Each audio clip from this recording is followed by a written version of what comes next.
Le lundi 14 septembre 2020, le Conseil constitutionnel ivoirien a rendu publique la liste définitive des candidats à l'élection présidentielle du 31 octobre 2020. Dès qu'il en a pris connaissance, le président Henri Konan Bédié, loin de tirer une satisfaction personnelle de sa présence sur cette liste, s'est résolument engagé dans la logique d'une action concertée de l'opposition en dénonçant l'exclusion arbitraire, sans fondement juridique et antidémocratique des présidents Laurent Gbagbo, Guillaume Soro, Mabry Touakeus, Abdallah, Mamadou Koulibaly et des ministres Marcel Amontano, Niamien Konan. La nuit du lundi 14 septembre, le président Henri Konan Bédié, mécontent de cette forfaiture d'un conseil constitutionnel aux ordres du pouvoir minoritaire en place, le président Henri Konan Bédié, dis-je, donne des instructions fermes pour ne pas associer le Parti démocratique de Côte d'Ivoire aux élections locales de la CEI. Aussi, a-t-il demandé aux représentants désignés du PDCI-RDA à la commission électorale centrale de ne pas prêter serment. Le président Henri Konan Bédié exige la recomposition de la commission électorale dite indépendante conformément à l'arrêt de la Cour africaine des droits de l'homme et des peuples. Il dénonce par ailleurs la candidature illégale, ontologiquement et juridiquement anticonstitutionnelle du président Alassane Ouattara pour un troisième mandat. Le président Henri Konan Bédié, en grand rassembleur et leader de l'opposition, a piloté une action commune contre les graves entorses à la démocratie. Le dimanche 20 septembre a été le clou des différents échanges au siège du PDCI-RDA à Abidjan-Cocody. Au cours de ce grand rassemblement historique de l'opposition, autour du président Henri Konan Bédié et sous son inspiration, d'importantes décisions allant dans le sens de la paix et d'une élection présidentielle inclusive ont été arrêtées. Il s'agit notamment du retrait de la candidature illégale et inconstitutionnelle d'Alassane Ouattara, de la dissolution du Conseil constitutionnel en vue de la mise en place d'une juridiction qui va dire le droit, de la dissolution de la commission électorale dite indépendante, de l'audit de la liste électorale actuelle, de la libération de tous les prisonniers politiques, du retour des exilés avec à leur tête le président Laurent Gbagbo, de la mobilisation du peuple de Côte d'Ivoire sur l'étendue du territoire. C'est le lieu de rappeler à tous et à toutes que le PDCI-RDA est un parti vieux de 74 ans. C'est un parti d'hommes et de femmes sages et expérimentés. Ce n'est donc pas un parti de réactionnaires, sujets et prisonniers des émotions sans fondement, en lieu et place du recul et de la pensée discursive.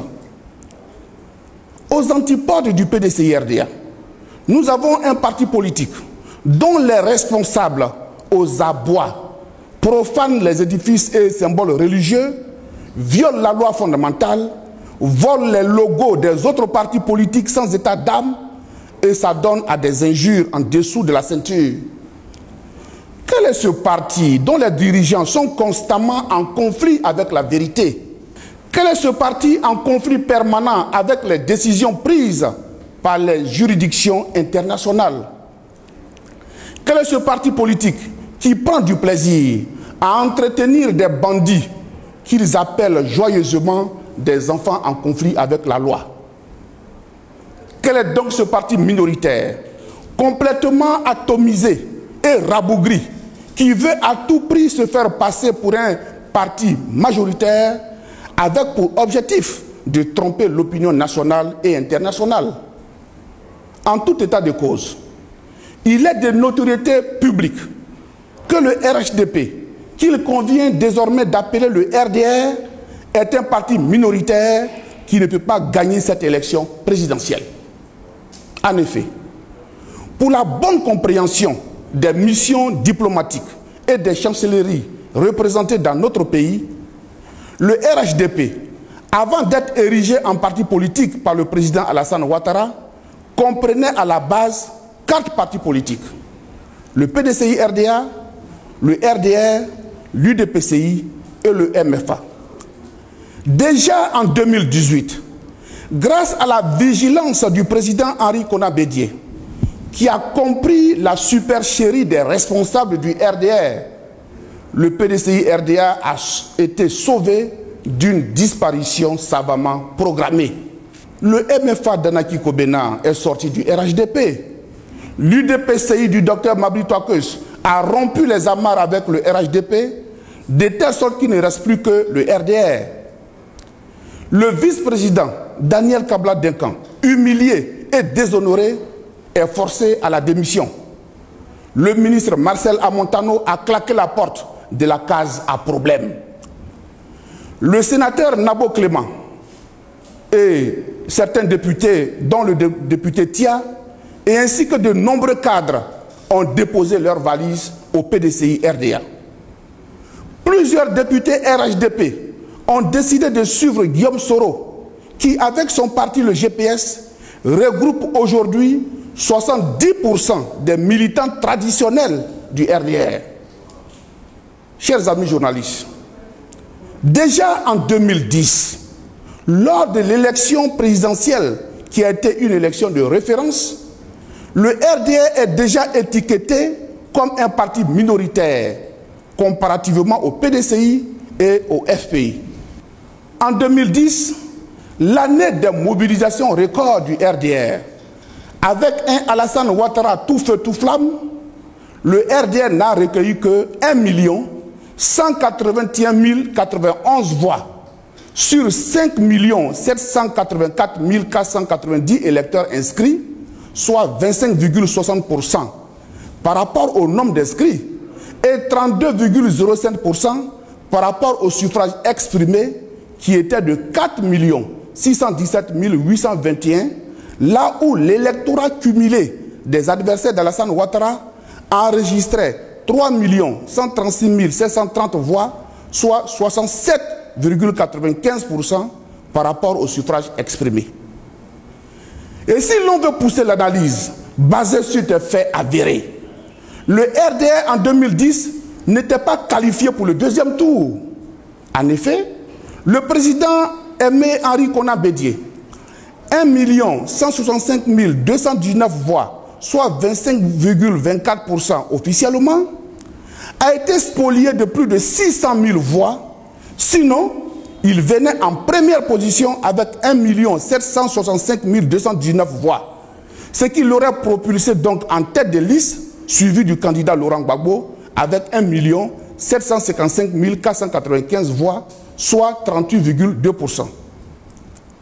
D'ailleurs, voilà ce que dit le président Bédié lui-même. J'ouvre les guillemets. Il est bon de rappeler que le rang que j'ai occupé n'était pas le mien. J'ai pu noter, preuve à l'appui, que j'avais été spolié d'au moins 600 000 voix.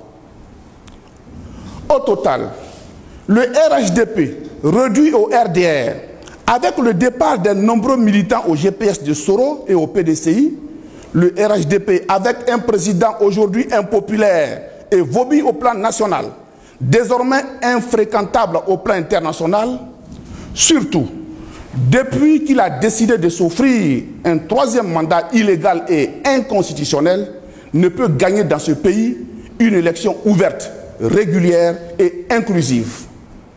C'est pourquoi il serait plus sage à ces marmailleurs de porte-parole principal et de directeur exécutif du RDR de faire profil bas et de savoir raison garder.